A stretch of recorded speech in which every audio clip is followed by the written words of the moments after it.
If you recently lost your job and your health coverage due to the COVID-19 pandemic and you think you may be eligible for Medicare, you probably have more questions than answers right now.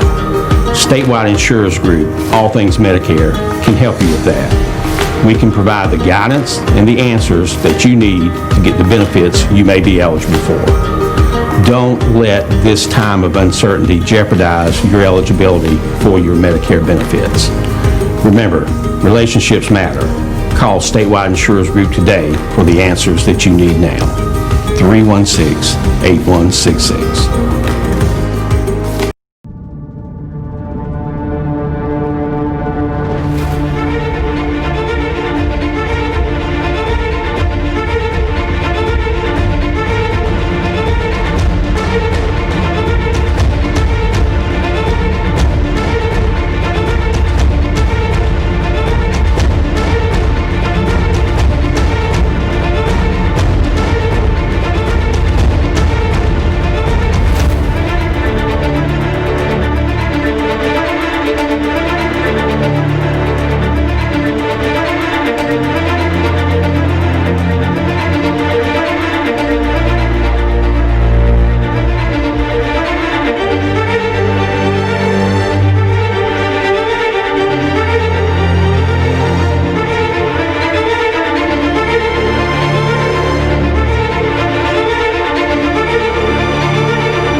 Okay, and welcome to the K-Files. Good morning, Lindell. Good morning. And my mask, so you don't.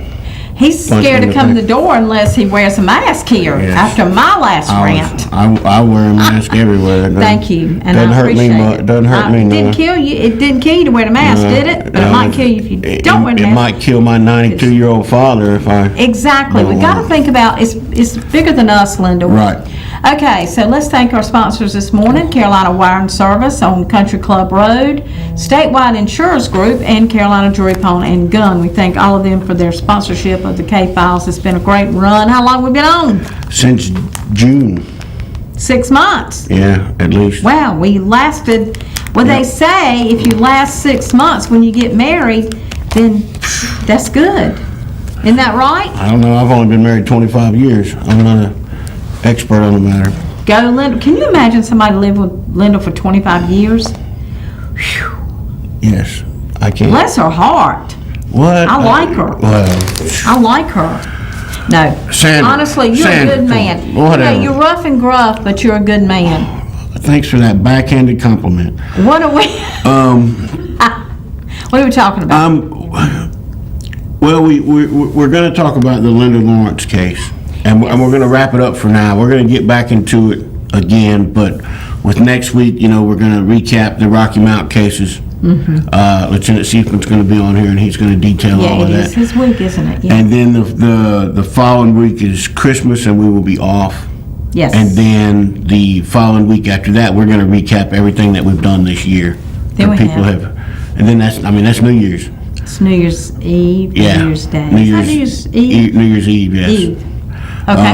And so then we'll get into new cases at the beginning of the year, and we will come back to the Lindell Lawrence case. Okay.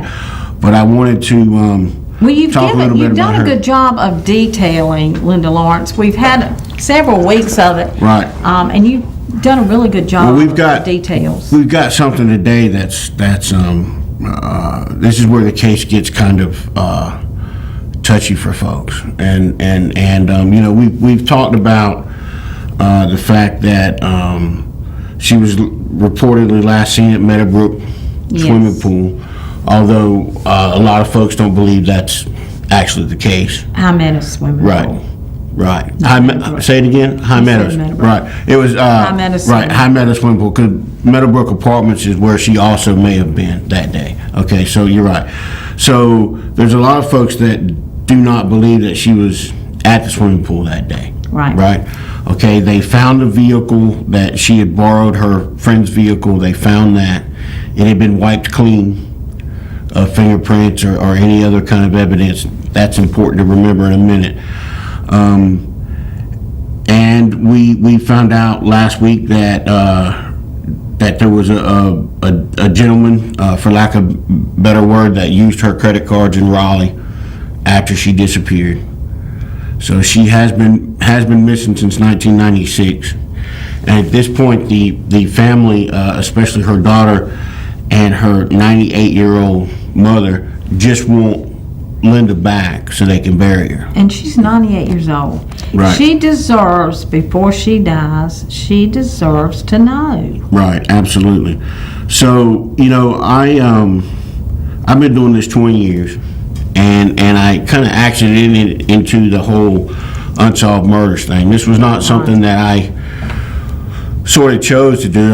Many years ago, I was sitting at my desk at the Daily News in Jacksonville, North Carolina, and my editor came out and said, "Hey, we need to, you need to run a story about unsolved murders." Mm-hmm. So I went back and looked at it. It was something that the newspaper did on a routine basis. But what I saw was that the reporters that had been there before me would just kind of run one story, and it would say, cops always look at old cases, and then at the end it would have a list of like 25 unsolved murders. And as I look back through every story, it was the same list. They may add to it, Right. but it's basically the same list going back years and years, the exact same information. So I decided to take a different approach, and I started looking at each one of those individual cases as if they were new, and started interviewing people, talking to police officers, looking at public records, whatever I could do to provide more information to the people, so that with more information would hopefully come back. And I've had some success with it over the years. And this case, when you look at it, it has been the story for ever since 1996 that she disappeared from the swimming pool. But I started writing about this story at the Telegram a few years ago, and unraveling the story, and maybe she was at the swimming pool, maybe she was not. So once you get into the details of things get a little more. They can get more complicated, but they can also open up, and folks who have been holding on to information all this time might come forward with information. So, like I said, that puts us into looking at we looked at Linda Lawrence's life and how much influence she had on her daughter, and how much she meant to her daughter. And then so when you move forward from that, we get to the part that's got a lot of people uptight, and I mean there's really no way to avoid it. So we just have to get into it. I had a very eye-opening conversation with a retired police detective a couple of years ago, and they told me some things that that are not publicly known about the case. People are familiar with the case will know this, family, right, and certainly the police department. But people outside of that realm don't know what I'm about to say. But hopefully, in saying this will pull somebody forward that think, I'm not going to say nothing if nobody doesn't know. Right. Okay. So Linda Lawrence had a roommate. Okay. I'm going to leave her. I'm going to leave her name out of this for now, pending legal developments. But getting interesting. Right, absolutely. So she had a roommate, and the roommate was a suspect early on. It was the roommate. Can you tell us, was the roommate a male or female? She was a female. It was a female. Okay. And she was a suspect early on, at least for being involved, right? I mean, we talked about how Linda was into. She was an addict. She was taking drugs. That puts you into a sphere of people that you don't want to be involved in. So there's a lot of rough customers in Linda's life at this point, right? Was the roommate involved in drugs? Is there any evidence of that? I don't know. I mean, I more than likely. I mean, you know what? I mean, they're roommates. Yeah, you know, so, true. So anyway, so the roommate took a polygraph test and failed. Right now. Now, you know, polygraph tests aren't admissible in court, and they you know, sometimes the results are questionable, but still, right? I mean, there's that, and it reminds me a lot of the Travis Lynch case, which we've talked a lot about on here, where Travis Lynch supposedly, this is a man who went missing in 2003 down in Middlesex. Mm-hmm. Supposedly he was at his girlfriend's house and drove away. Right. But she's taking polygraph tests. She failed too, didn't she? Well, she claims she passed the test. Law enforcement won't tell me that. But the very fact that she was asked to take a test puts her in the suspect category. Oh, yeah. I mean, you know, I've never been asked to take a polygraph. That's right. So, you know. That's right. So it's just not a common thing. You know, so if someone is asked by law enforcement to take a polygraph, they're already suspicious of that person at that point. Okay, so the roommate takes polygraph test and fails, right? Okay. Well, the roommate became involved in a police officer that was working the case. Oh. And that person deeper. That person's name will remain. I won't provide that person's name either until something happens. Well, I mean, I just can't go around blaming. You know, I can't go around accusing people. Right, because there is no proof. Right. Yes. Well, I mean, I think there's you know, proof, we're curious. Right. Okay. So the roommate failed a polygraph test, became involved with a crime scene technician. Now, think back to what I said about the vehicle being wiped down. And that was the theory of the retired law enforcement officer that I spoke to, that the reason the vehicle was wiped down is because someone would know exactly how to wipe it down. How to do it. Right. So that is pretty much what the detectives that worked this case figured out. That crime scene technician, I'm going to use the exact words that were given to me, inserted themselves into the investigation, right? And then they retired early a couple years after that. You know, so I think there was some contention probably there at the police department between folks that were trying to solve the case and folks who were not trying to solve the case. That's interesting. Right. So, I mean, that's where we're at in this case. I've said so many times before that a lot of these whodunits aren't really whodunits. They know who done it, and they, for whatever reason, the prosecution doesn't move forward. A lot of times it's because the prosecutors want a better case, right? Yeah, we've talked about that. But we see, you know, this case gets a whole lot more complicated when law enforcement is involved, possibly even a suspect in the case. So let's recap. So this girl frequented the swimming pool, right, but we don't know if she was actually really there. She's 40, involved in drugs. Right, 45 years old. She is involved in drugs in Rocky Mount. Car was found in Meadowbrook. Car was found, right. It was wiped clean. Wiped clean. Not just didn't have her fingerprints, it was wiped clean, forensically wiped clean. Okay. There was a drug dealer who used her credit card in Raleigh in the days after she went missing. Been missing since 1996. And we know that there was a law enforcement official that was wrapped up in the case, and the cases never really went anywhere. Now, of course, they don't have a body, and just in the Travis Lynch case, the DA told me, I mean, you don't need a body for a conviction. You know, if you've got enough evidence. They just won that case down in Wilson, or is it down in Wilson? Yeah, where the girl's car was parked in the guy's driveway, and he claimed he didn't know where she was, but there was a lot of blood in the bedroom. Right, So they right. convicted him of murder. So you don't need a body. But the family would really like to get the body of Linda Lawrence back so they Right. can bury her properly. Sure.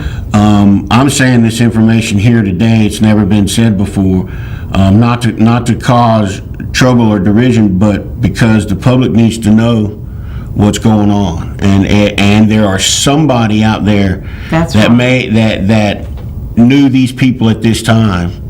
That think, well, I'm not going to say anything because nobody else has said anything. Well, I've said something. So, folks, if you're out there, there's the hotline number right there. Please call. I mean, there's $15,000, up to $15,000 that can be awarded. Right. If the right tip and they desperately need it. And it's paid out upon arrest. That's a lot of money. Yes. That's a lot of Christmas upon arrest, shopping. A lot not of Christmas upon shopping. conviction. So that's right. So please call if you know anything. It is completely anonymous, so no one will know who you are. I do want to say real quick, we do have to go to break. Lindell is going to do we're going to do a wrap up. What we're going to do is, by wrap up, I mean we're going to go back through the cases that we've talked about so far. Right. And you're working on that with my board operator, so we can just kind of recap. I'd say instead of a wrap-up, I'd say a recap. That's the better word. Recap of the cases that we've talked about thus far in the year. And that's going to be a good show, really good show, and it's coming up. So you, make sure you watch. We do the replays on Friday night at 7 o'clock and Tuesday nights at 10 o'clock. This show does replay, so you can catch it if you don't catch it on Thursday morning. So, Yep. well, you have a guest. Yes, I Tell do. me who it is. Fighting Crime, the woman behind Fighting Crime will be here. As soon as we come back from commercial, she's gonna talk about how she got into the fighting crime business. I don't think you realized it, but she just ran out the door. No, she made a deal. We made a bet that not a bet, but we made a deal that when Team Cold Case helped with its first murder, that she would have to come on the air. Neither one of us thought it would be this soon, I'm sure. Right. But we are here. So And when we're glad when it we was come as back, soon, I'm because excited. we're certainly glad a Yep. case has been solved. So anyway, we'll be right back with you. If you recently lost your job and your health coverage due to the COVID-19 pandemic, and you think you may be eligible for Medicare, you probably have more questions than answers right now. Statewide Insurers Group, All Things Medicare, can help you with that. We can provide the guidance and the answers that you need to get the benefits you may be eligible for. Don't let this time of uncertainty jeopardize your eligibility for your Medicare benefits. Remember, relationships matter. Call Statewide Insurers Group today for the answers that you need now. 316-8166. Welcome And as back, we folks. said, Oh, we're going to have fighting crime on here. Yes. Well, So we got to clean between, look, we got to clean between, and look how close we have to hold it, Lindell. Well, hurry up. To the She- surface, and we have to wear I have to wear sunglasses. Sandra is Ultraviolet using rays. ultraviolet We got to clean, machine. because I've been sitting here. See, Amazing. that's how we clean.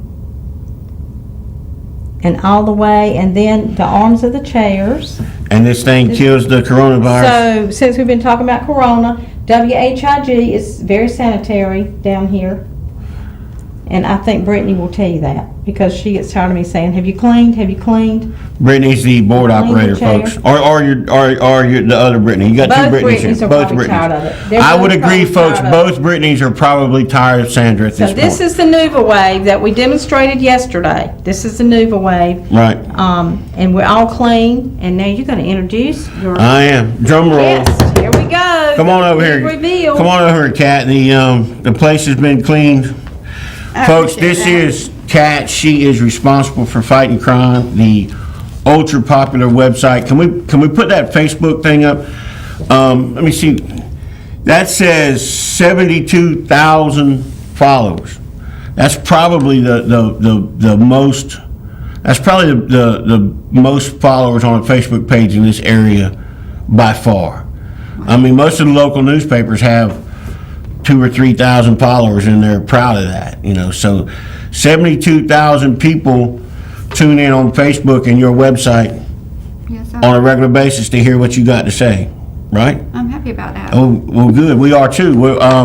We said last week, and I say it as often as I can, you have helped law enforcement through tips generated to you, and then you pass on them more than 700 crimes since 2012. Is that right? Yeah, I stopped counting about 3 years ago, so it's probably more than that. So, wow, so that's what it was at around 3 years ago. Right, yeah. So this year I've submitted around 530 tips because every tip gets a number. So I'm at like 541. Wow, okay. Sheriff Stone loves you. We'll get to that in a minute. But tell us how you got started. Why are you doing this? Well, And tell me the real deal. We were talking about it before the show. Yeah, I love this story. I don't want to sugarcoat anything Right. anymore. Okay, so back around 2012, like a lot of people, we didn't know what was going on in our area. So I started asking questions to a person who worked at the Telegram at the time. That person doesn't work there anymore. About having more stories about crime and asking about some of the crimes that happened in the neighborhoods, and wanted people like the probation absconders. And I was, after bugging that person for a while, she finally just told me, if you don't like the way we're doing it, do it yourself. So I went So you went into business for yourself. I did.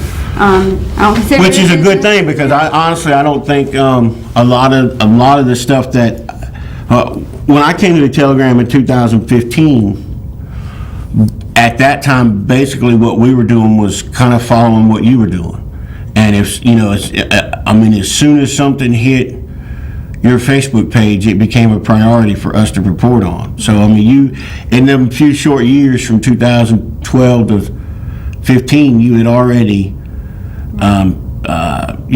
became a must view for folks. Right. And now here we are 5 years later. And I know last year was a good year for you. There was 2 homicides that you were directly involved in. Right, Deborah Deans and Marquise Perry down in Nashville. Right. And he was a fugitive, right? That's how that came about. They were looking for him, and he'd run off, and you found out where he was. No, that's the murder that happened over at Oak Tree Apartment. Oh, so we're not even counting that one? No, that was now Mikhail Jones was the fugitive, and that was back about 2 weeks after Keith Stone was elected. We found out where he was. Okay. And Keith sent all his guys and stayed on that house all night and got to him the next morning. That's when I knew sheriff was going to be a good sheriff. Yeah, absolutely. He's absolutely wonderful. So the Deborah Deans thing is kind of where now. Me and you have worked together before. When I came to the Telegram, I came from the Wilmington area where I was used to working with TV reporters. We all worked well together. Mm-hmm. And when I got here, I had that same attitude. And I remember I was any time that you were involved in something, I was putting the Fighting Crime website in the paper, and some folks were like, why are you doing that? Jeff Herring, the late editor of Telegram, one of the best people I've ever worked for. He was kind of reluctant to do that, and I was like, look, it's the truth. I thought that's what we were.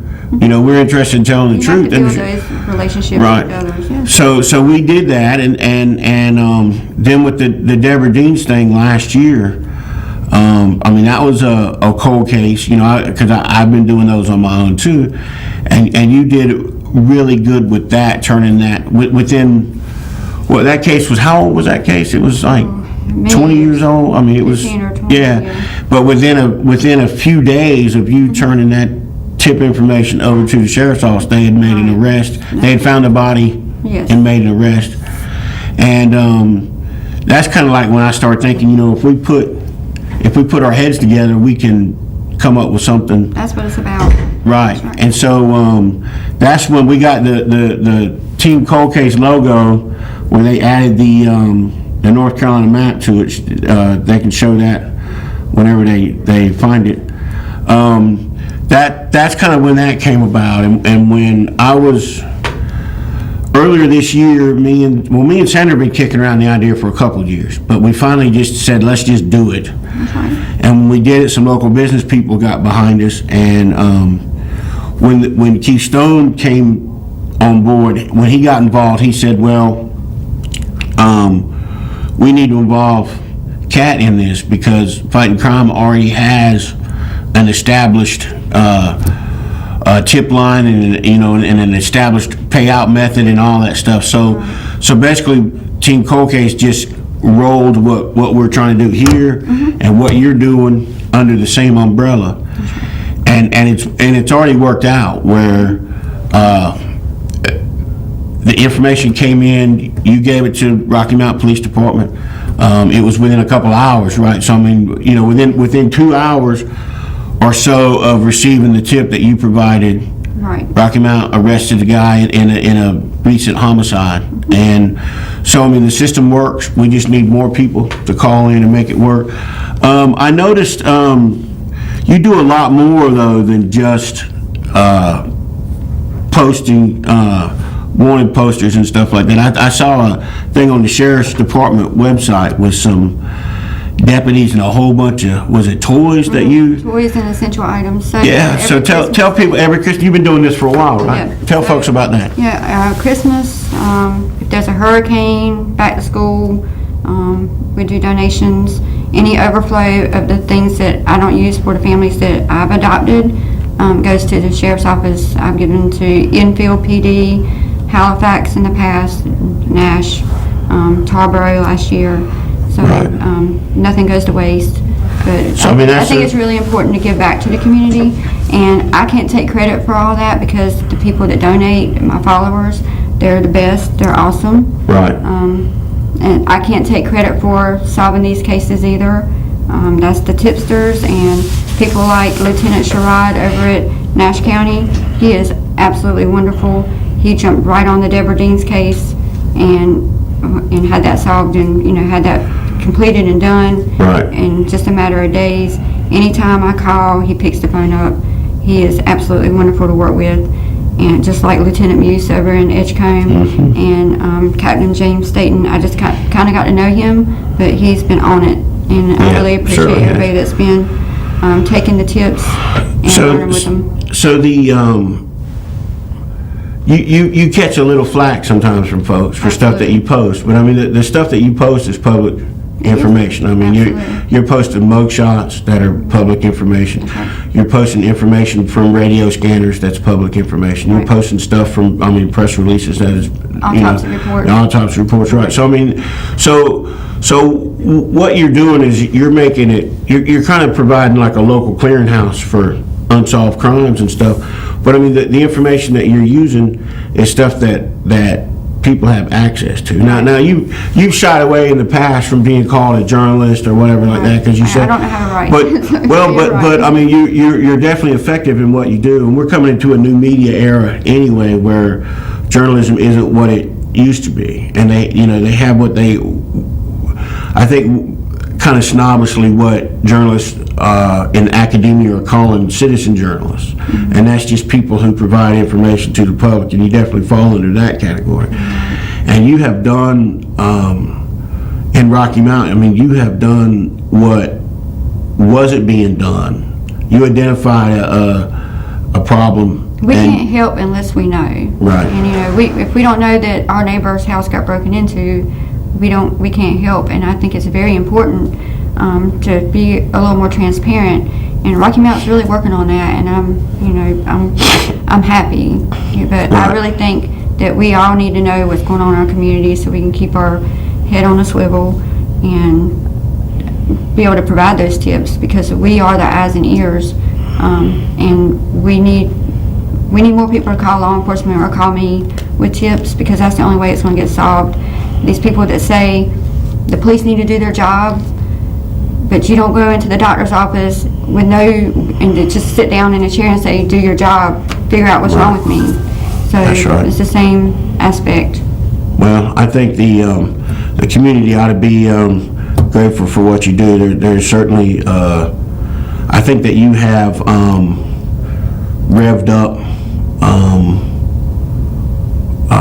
attention to crime in the community, and I think in the last 8 years, you've definitely done a service, so we appreciate that. I appreciate you. Folks, this is Kat. She is fighting crime. She has done a tremendous job in the community, and she's part of what we're trying to do here, and we really appreciate that. And we will have to go to commercial, and when we come back, Sandra will be back sweeping the UV waves everywhere, I guess, and we'll wrap up the show. Thanks for tuning in, folks. If you recently lost your job and your health coverage due to the COVID-19 pandemic, and you think you may be eligible for Medicare, you probably have more questions than answers right now. Statewide Insurers Group, All Things Medicare, can help you with that. We can provide the guidance and the answers that you need to get the benefits you may be eligible for. Don't let this time of uncertainty jeopardize your eligibility for your Medicare benefits. Remember, relationships matter. Call Statewide Insurers Group today for the answers that you need now.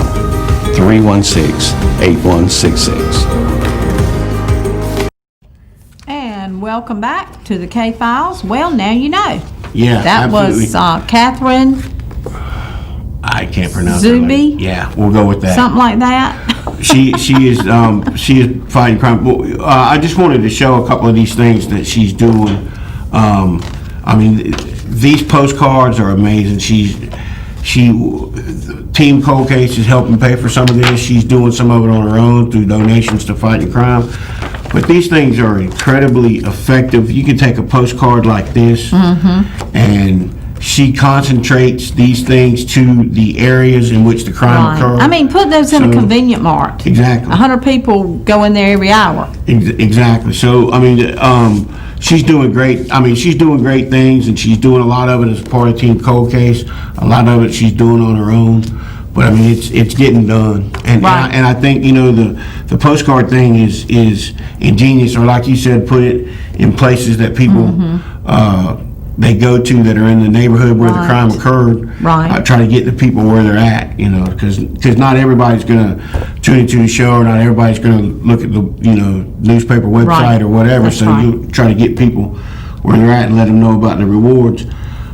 Speaking of which, there was a 21-year-old man that was reported missing from Middlesex. We had a picture of him right Wow. there. That is Andre Jesus Rea. He, of course, riding that horse there. He was last seen last week. He's described as 6 feet tall. He's got brown hair, brown eyes, weighs about 135 pounds.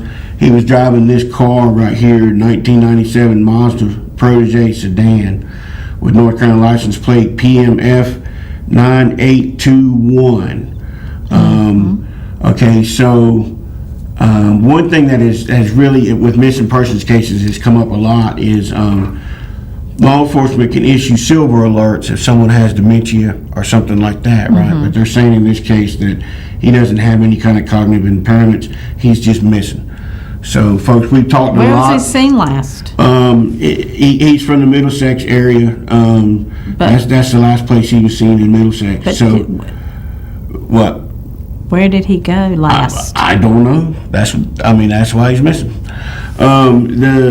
We know about these missing persons cases that oftentimes they are resolved where the person's not really missing, and an adult can go wherever they want to go. And that's true. But we also have seen these cases end in tragedy. So Right, so you never know. Right, But it is kind of irritating, I will have to say, when these kids run off, these teenagers run off with someone, and, you know, we're all so sorry, you know, all for the family, and we go through this, and we see the alerts, and we go through for days, and the families, and they've run off with a Right. boyfriend. Yeah, I no, get I agree. really mad about that. They And- wasted a lot of and that- people's time right, and that is- and the efforts of law enforcement. And the situation is that so that the next time someone goes missing, the public and the media are a little less Yeah. interested. I mean, you know, cry so- wolf too many times. Right. You know, they're So a we little don't know the situation. less- Hopefully this 21-year-old kid is somewhere, and he'll get in touch with somebody, we hope. Right. But we don't know. Like I said,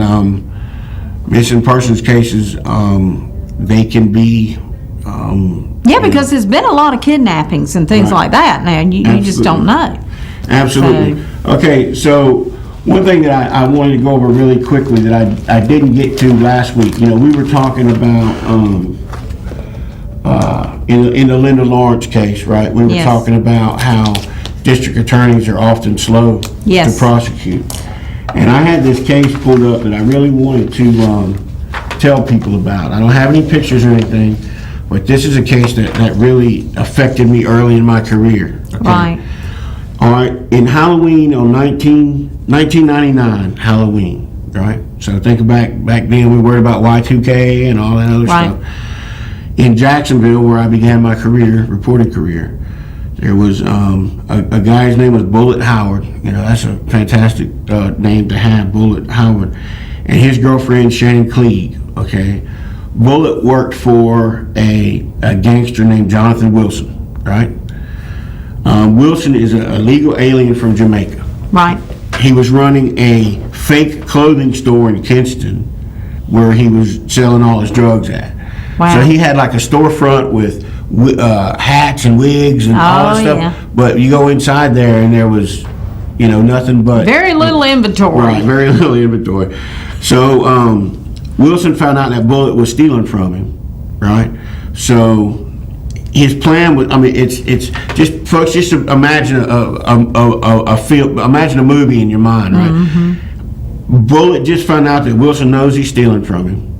He's packing up, he's at his girlfriend's house, they're packing up, throwing stuff in the luggage, trying to get out of town before Wilson catches up with him. Well, they didn't leave quick enough, right? She was missing for a couple days. This goes back to missing people again, right? Mm-hmm. Finally, deputies went over to the house and said that they didn't have a reason to go in the house because there was no suspicious activity or anything like that. So finally, her mother threw a rock through the window to force the the hand. So they went in there, and Bullet and Shannon had been tortured and then murdered. Wow. She had been stabbed 30 times. And, believed in an attempt to get him to talk, they tortured her. And then they shot him in the back of the head. Well, there's this thing called continuous criminal enterprise. It was a new charge that was created around that time, right? The DA down there was the first DA to ever get a conviction on that charge. He convicted Jonathan Wilson of running a continuous criminal enterprise for having that store full of hats and stuff. Right. They put him in prison for 7 years. Right. He's a Jamaican. He's the illegal alien here from Jamaica. Right. He was in prison for 7 years. In that 7 years, the DA's office would not follow through on murder charges, even though a informant in prison was recorded Jonathan Wilson saying that he killed him. Mm-hmm. They still wouldn't follow through with murder charges. I wrote about this so much that the DA wrote a letter to the editor defending himself, something that you never really see. Right.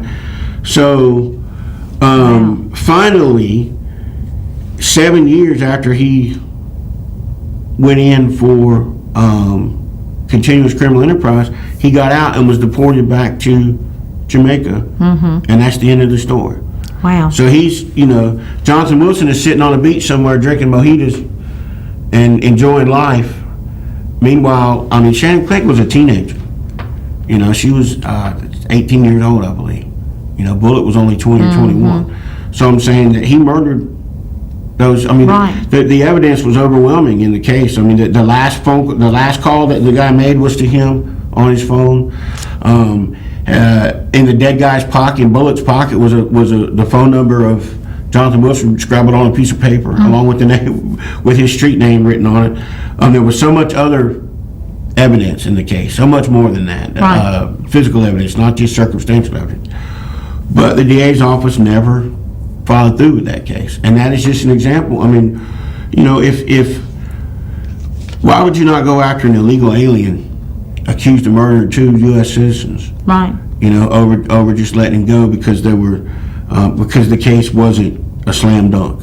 Right. And so, that's I ran out of time a couple weeks ago, so I just really wanted to tell that story. That's a good story. It too. is, yeah. I mean, it's really sad because I mean, like Bullet was into life, you know. I mean, it was his choosing to do that, but Shannon was just, you know, she was stupid enough to be dating a drug dealer. So now she's dead. So you know, I mean, it's just a terrible situation all the way around. It really is. And I think that was one of the first cases that I was involved with from like beginning to end, you know, and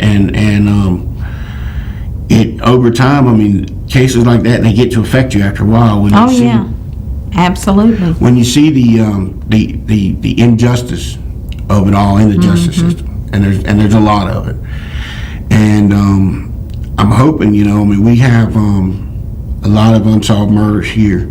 We do. In Rocky Mount, we have some long-term missing persons cases, which we will be getting into some of those cases next year. You know, in January we'll start off, and one of the cases, and we do want to talk about the missing women.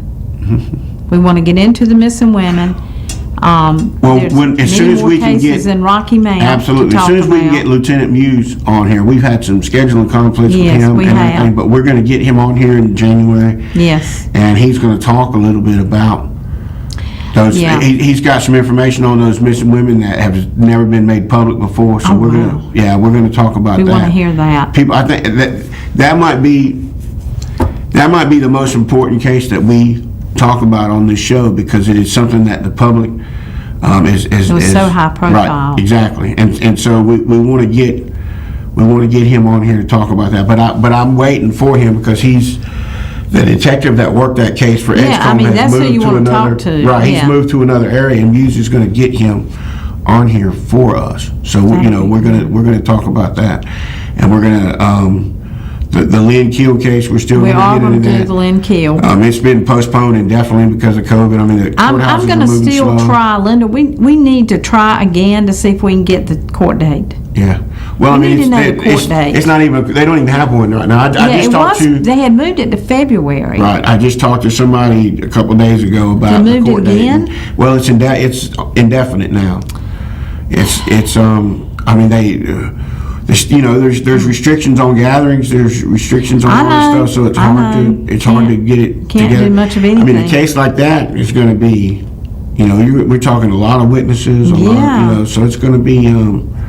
Well, I just wonder if he won't plead guilty. I've heard both ways. I've heard that he might plead guilty at the last minute to avoid the spectacle. Yeah. But then I've also heard that his personality will not let him plead guilty. So we'll see. And that will be interesting. We're also going to talk about his former wife. Yes, I want to get into that. Whether that case is going to be reopened or what. You know, there's a lot of questions about that as well. Yeah, and I knew her, so I'm very interested in the first wife. Now, I wasn't a best friend or anything, but you know, years and years ago, I knew who she was. Right, and you dated him in high school? No. Oh, okay. I thought Afraid you did. not. I thought you did. The general had called in earlier, and I couldn't take the call, but he hadn't called back. So, if he wants to, he got a few minutes. If he wants to jump in, why is that light right in my face? Well, we don't have but 1 minute left, and let's go over real quick. I don't know if we say it enough, Lindell. We have said it, but you never know when people are tuning in. You never know when somebody's going to tune in. So, the number's on the bottom of the screen, 406-6736. The way this works is, folks, it's completely anonymous. We do have $15,000. Our reward is up to $15,000. It is not upon conviction. It is upon arrest. And it will be determined how I guess, important that tip is to them. Yeah, that is the to law reason enforcement. behind, that is the reason behind the That's Team the reason Cold for Case the Board. affiliation with What law happens enforcement is- and all of that. What happens in these cases, folks, is a tip comes in, it's provided to law enforcement, they act on that tip, they come back to the board, and we have 3 members of law enforcement on the board. Lieutenant we do. Muse, Lieutenant Schroer, and Captain Staten. They come back to us and say, you know, this tip was this important to us. It could Right. either corroborate information they already had, or it could may be- solve the crime. Exactly, it could be the whole kit and caboodle. Yes. So then the board votes on how much money they think that the tip is worth. So that's why we say up to $15. Right, and that's the reason So- for Team Cold Case. And Absolutely. you know, please call the number. It is anonymous. If you know anything about any case whatsoever, whether it be a case we haven't even talked about on here. Right. If you know anything, call the number. That's what we're all about. We want to get people off the street. 252-406-6736. That's right. I had to put my eyeballs on to read. That's right. Okay. Well, thank everybody for watching the K-Files today. We'll be back Right. next week. We'll be back next week with Rocky Mount to review all the cases that they've covered so far. So it's going to be a that's good going show. to be interesting. That'll be very interesting. Thank you, folks. Make it a great day. If you recently lost your job and your health coverage due to the COVID-19 pandemic, and you think you may be eligible for Medicare, you probably have more questions than answers right now. Statewide Insurers Group, All Things Medicare, can help you with that. We can provide the guidance and the answers that you need to get the benefits you may be eligible for. Don't let this time of uncertainty jeopardize your eligibility for your Medicare benefits. Remember, relationships matter. Call Statewide Insurers Group today for the answers that you need now. 316-8166.